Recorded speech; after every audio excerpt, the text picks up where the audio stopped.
We all remember that tragedy, and this was a despicable act of evil that happened 5 years ago today. So we remember that somber day at that Charleston church as our hearts still break for the victims, and our prayers go out to the families. Yesterday, President Trump led and brought our nation together behind real, meaningful, substantial change to ensure that we have safe streets and safe policing. Part of that was having an incentive structure to implement the highest professional standards in our police departments through an accreditation process.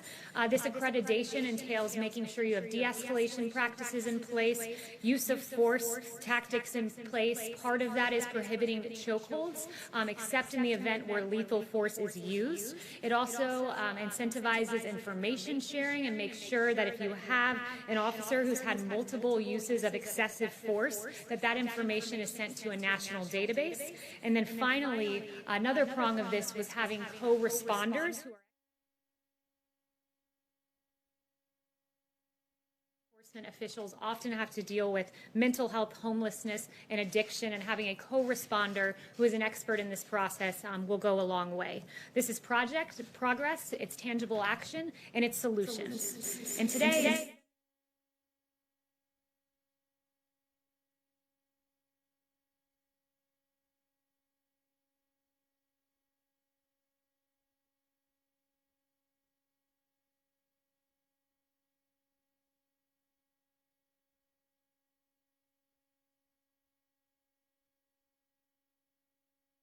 as President Trump said yesterday, all children deserve equal opportunity because we are all made equal by God.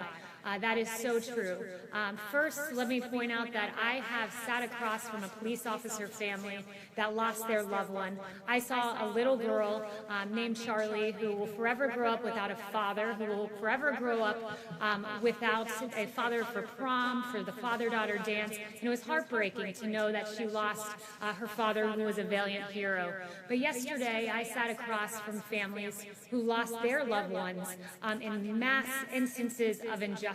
And it was heartbreaking. It was a real tearful moment. It was an emotional moment, and it's one that the president, when I asked him in the Oval Office about afterwards, he said this: I love those families. I want to help those families. And President Trump means that, because this is about humanity. That is ultimately what this is about. And Senator Scott shared a very beautiful Bible verse with those families yesterday, and I just want to read it here to close. Romans 8:28, and we know that in all things God works for the good of those who love him, who have been called according to his purpose. He shared that Bible verse with those families, and it was particularly meaningful to me, and I think to the families as well. And with that, I'll take questions. Yes. First of all, you did a great job dealing with that feedback. I know that's not mixed minus, right? Mixed minus, it's the worst. Yes, thank you. All right, so the Trump administration, the Trump Justice Department, has appointed 6 U.S. attorneys to examine the actions of the president's political adversaries, but they've only opened one federal investigation into systemic bias in policing. My question to you is, why are so many resources being allocated to make sure the president and his allies were treated fairly by law enforcement and not the same for millions of Black Americans? So I think you're comparing two things that it's not accurate to compare on the level of the number of attorneys looking.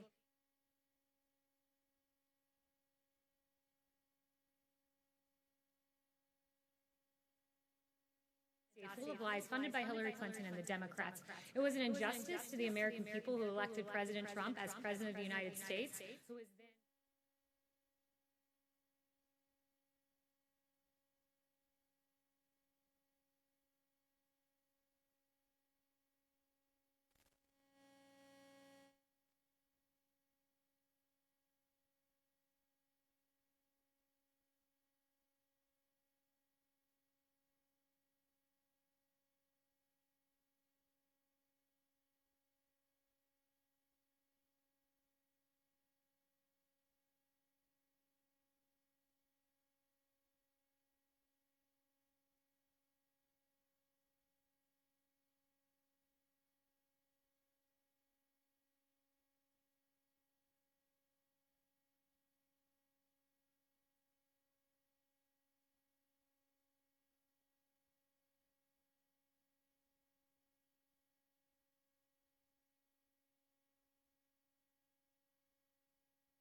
pandemic when we had to artificially shut down the economy. You can fix the individual pieces, but it's up to our country to change hearts.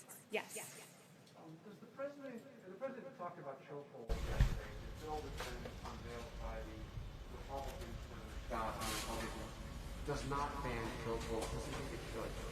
The president is fully in support of the Scott bill. They are working closely on that, and our EO puts an end to that or incentivizes through the accreditation process to put an end to chokeholds unless there is lethal force used. We fully support the Scott bill and every element of it, and one thing I would note about the Scott bill is for years we've tried to make lynching a federal crime in this country, and the Scott bill does it. It's a great bill. It's more great action from Republicans, and we hope we can have bipartisan support on that. But to be clear, the executive order does not ban chokeholds, and you can't actually do that, I don't believe, through an executive order. And the bill does not ban chokeholds. Do you think, as the president think, that chokeholds simply should be banned? So what I have from the Justice Act here is that this will also end the practice of utilizing chokeholds, and I would underscore the executive order does that through an incentivizing process. So we've done what we can, and we'll continue to do more, and we'll continue to work with the Scott bill, and there might be amendments to it, there might not, but we want to see this come to fruition. Yes. It doesn't actually ban the practice. It encourages, but it does not actually ban the practice. Yes, well, that is we're incentivizing to ban chokeholds unless in the case of where lethal force is used. That's the process that we're using, and I'll tell you this: it's a much better process than the Democrats, who so far have offered nothing, except a lot of bad ideas about this that would ultimately, I would note, defund the police department. Yes. Kayleigh, in the last day, 96 people in Tulsa have contracted the coronavirus. Wondering about this rally coming up on Saturday. Will the president or the White House take responsibility if people get sick and catch the coronavirus at this rally on Saturday? So the campaign has taken certain measures to make sure this is a safe rally: temperature checks, hand sanitizers, and masks. So we are taking But precautions. you're not requiring people to wear masks. They will be given a mask. It's up to them whether to make that decision. CDC guidelines are recommended but not required. And the CDC guidelines suggest that people practice social distancing. You're not going to be able to practice social distancing in a rally with thousands of people.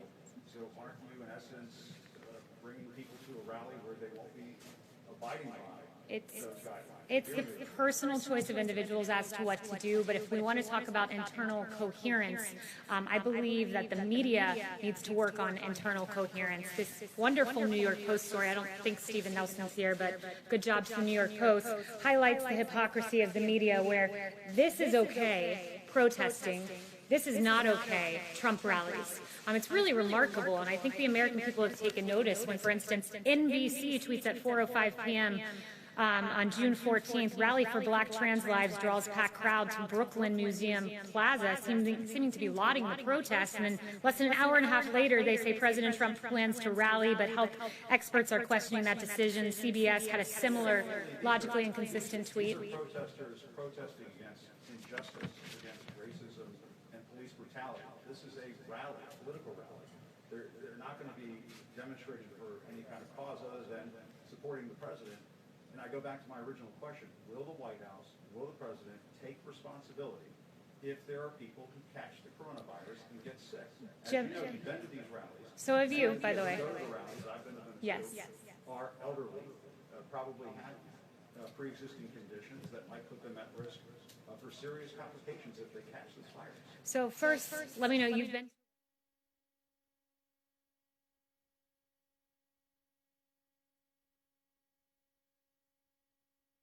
of our country and paychecks going up.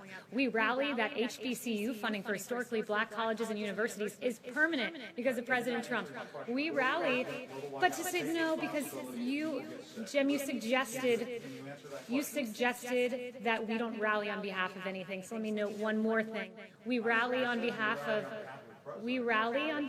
criminal justice reform and the First Step Act, which President Obama and Vice President Biden talked about, but we did.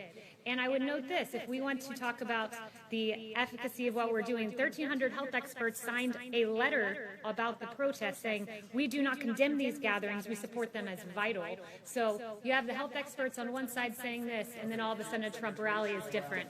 And I've taken 5 of your questions. Work on your internal cohesion and get back to me.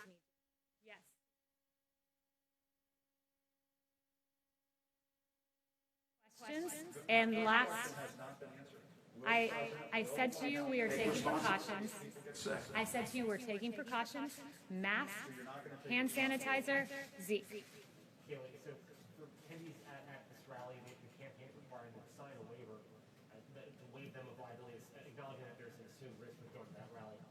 Does not the president have some responsibility himself to ensure, to set an example of the larger gathering, ensuring that the American people around the world follow the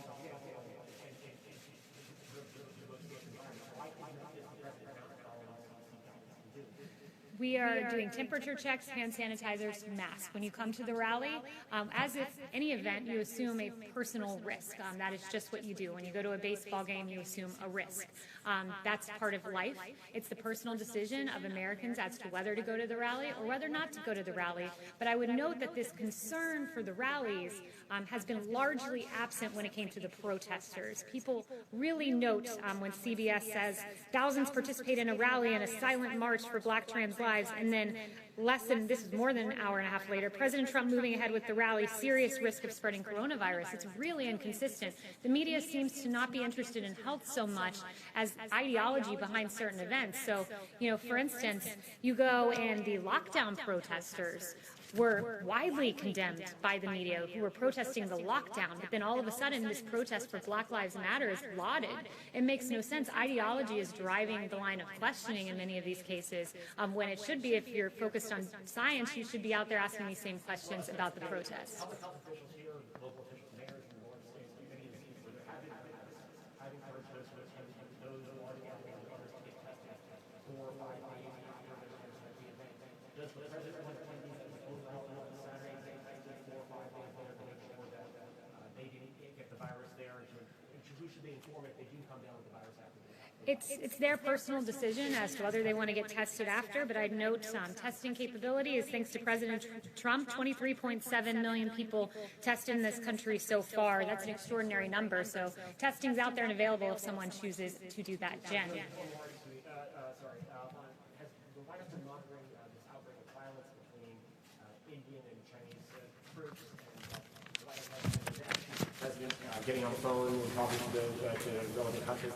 So the president is aware of it. We're monitoring the situation between Indian and Chinese forces along the line of actual control in eastern Ladakh. So we've seen that the Indian Army statement that 20 Indian soldiers died as a result of the confrontation today, and we extend our deepest condolences on that. Jen.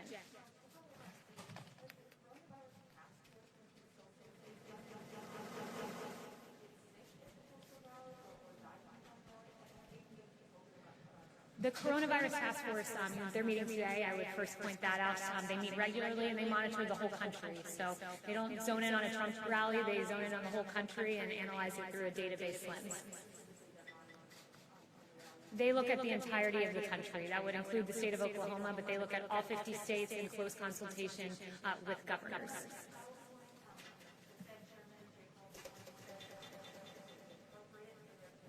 Federal stimulus.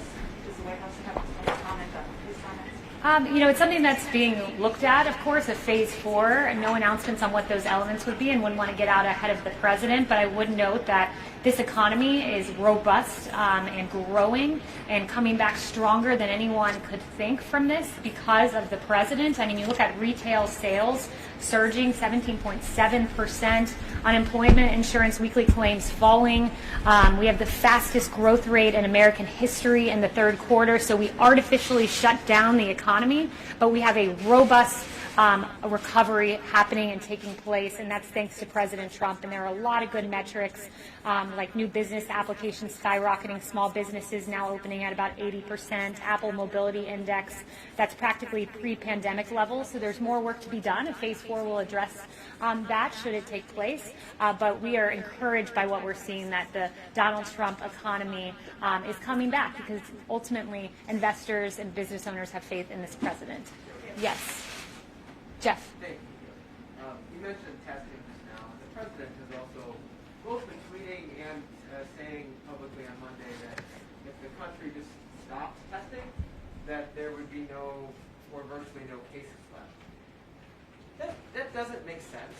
Can you explain what he means by that? Yeah, it's entirely logical. When you do more testing, you identify more cases. Countries that don't do as much testing don't identify the same number of cases. I mean, it's pretty logical, exactly what he said. Okay, so it's about identifying them. Because he seemed to suggest that if we weren't testing, then those cases wouldn't exist. Is that... No, that that was not at all what he was saying. He was saying when you test, you end up identifying more cases, and we've tested 23.7 million people, positivity rate of 5.9%.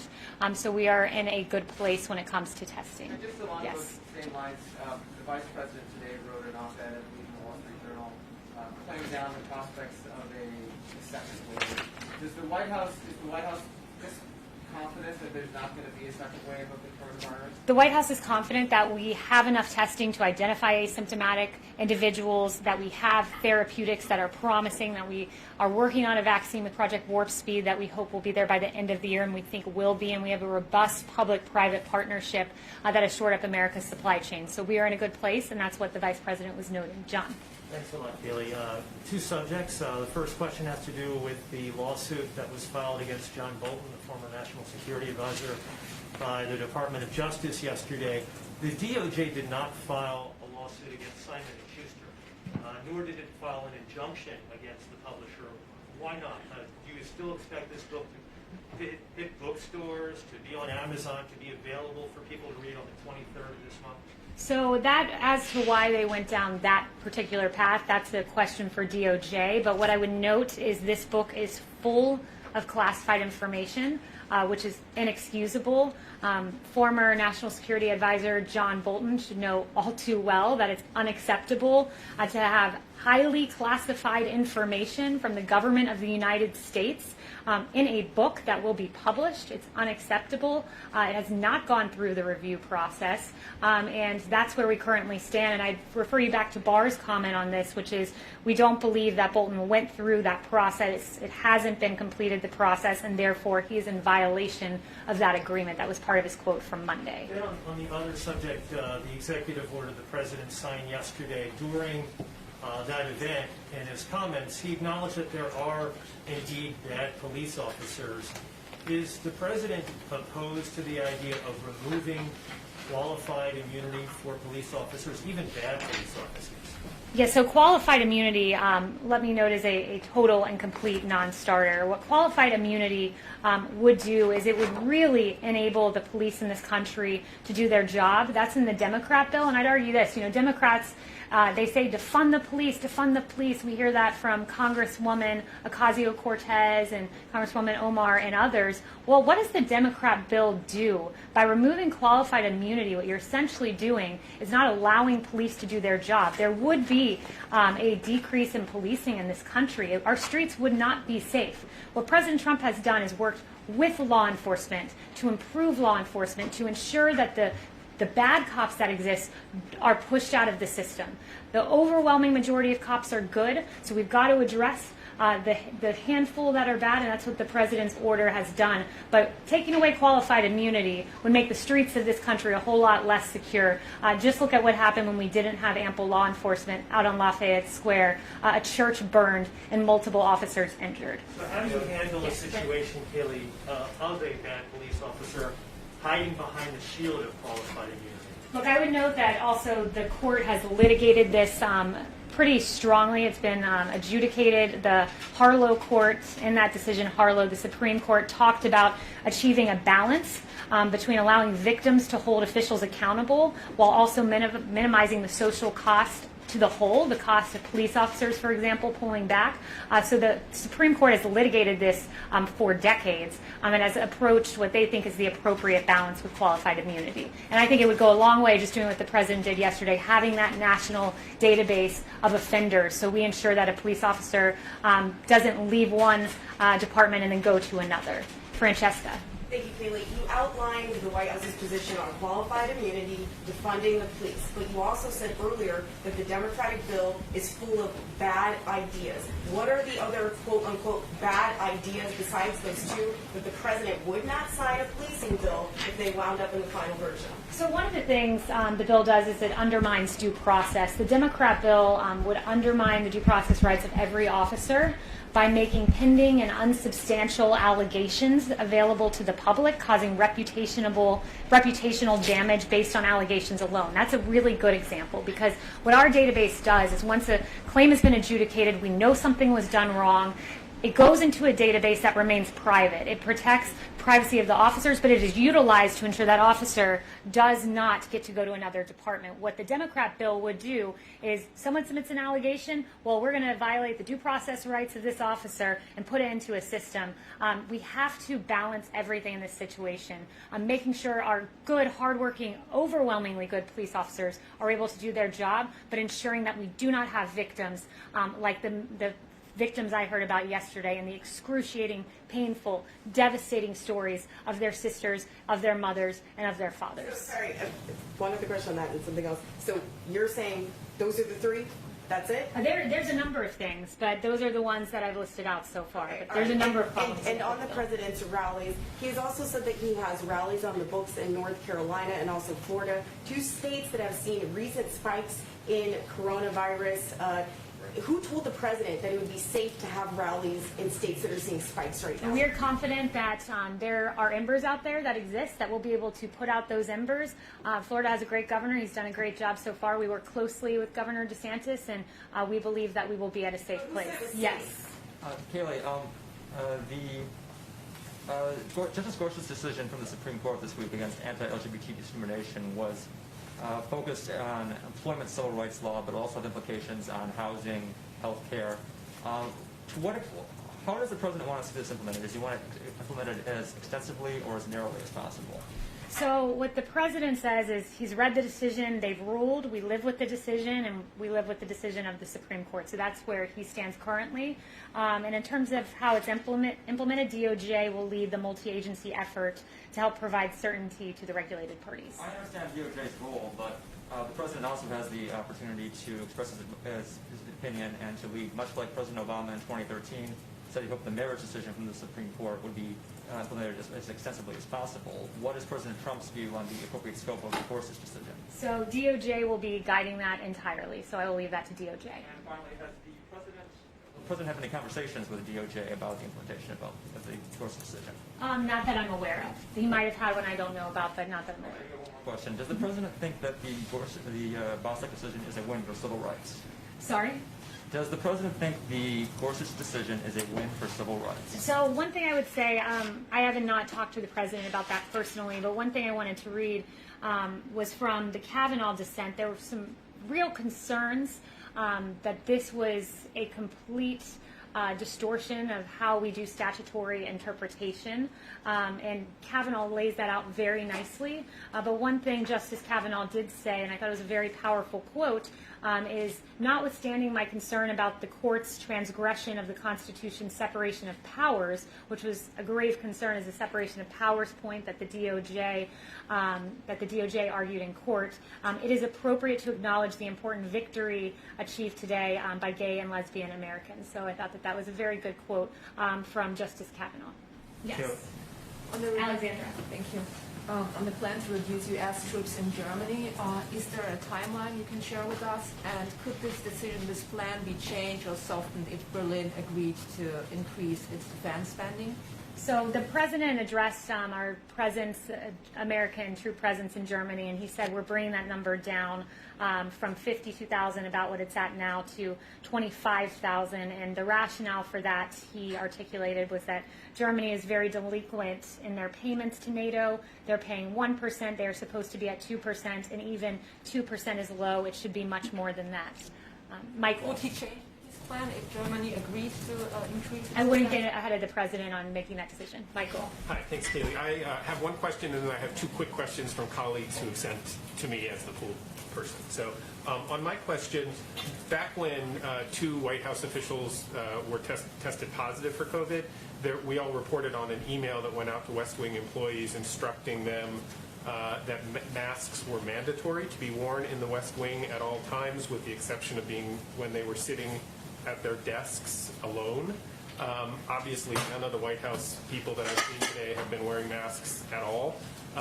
Has that been rescinded? Has that instruction to West Wing employees been rescinded formally, or is it just still in place but nobody's paying attention to it? Or masks are recommended but not required. Excuse me. As I said. Two quick questions. I want to get to everyone in the room. So these are from people who can't be in the room because of the restrictions. So I understand, but I want to make sure I get to everyone in the room, and then we can come back.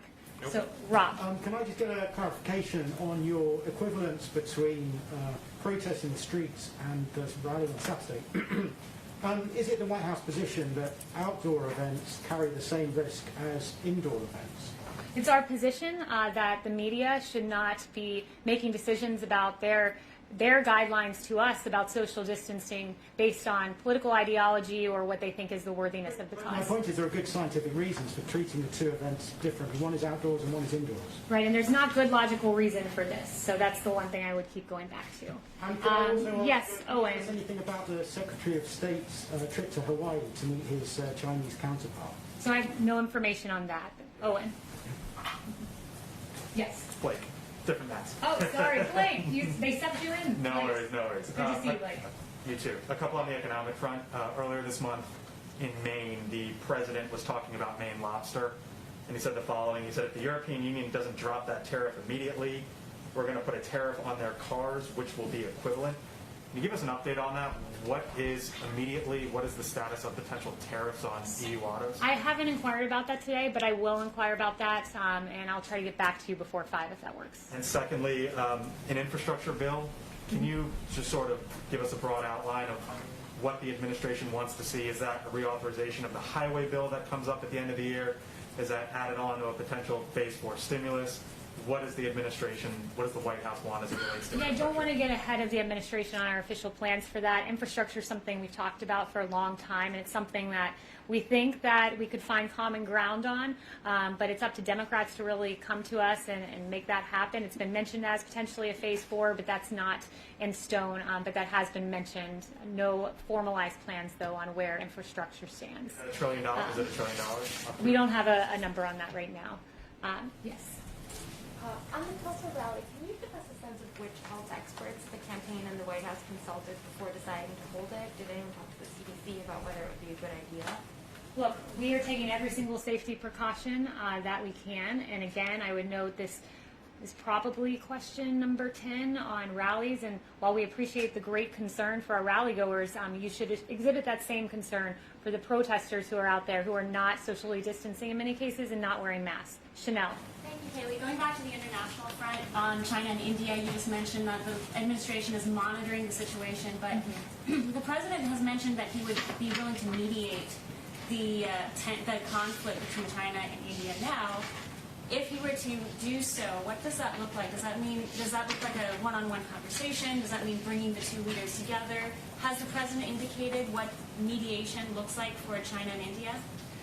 So again, no formal plans on that beyond what I already said, and expressing our absolute condolences to the Indian soldiers that died as a result of today's confrontation. We extend our deepest condolences there. And I would note just that during the phone call on June 2nd of this year that President Trump had with Prime Minister Modi, they did discuss the situation on the India-China border. On the relationship between President Trump and President Xi, the Chinese forces have been moving thousands of troops to that region. That it doesn't seem like that region is going to see de-escalation anytime soon. If you were to characterize President Trump's relationship with President Xi today, would you venture into that realm? I would just say what the president has said before, that he is really appalled at the fact that the coronavirus came out of China. They weren't allowing flights into China, but were allowing flights out. They slow-walked information. The WHO seemed to partner with China in slow-walking that information about asymptomatic spread. So it is an appalling state of events, and the president is very upset by that action of China, or inaction in some cases, I should say. Thank you all very much. I hope you have a great rest of the day, and I hope we start seeing more consistent headlines. Thanks very much. What the Bolton lawsuit says. Why did it take 6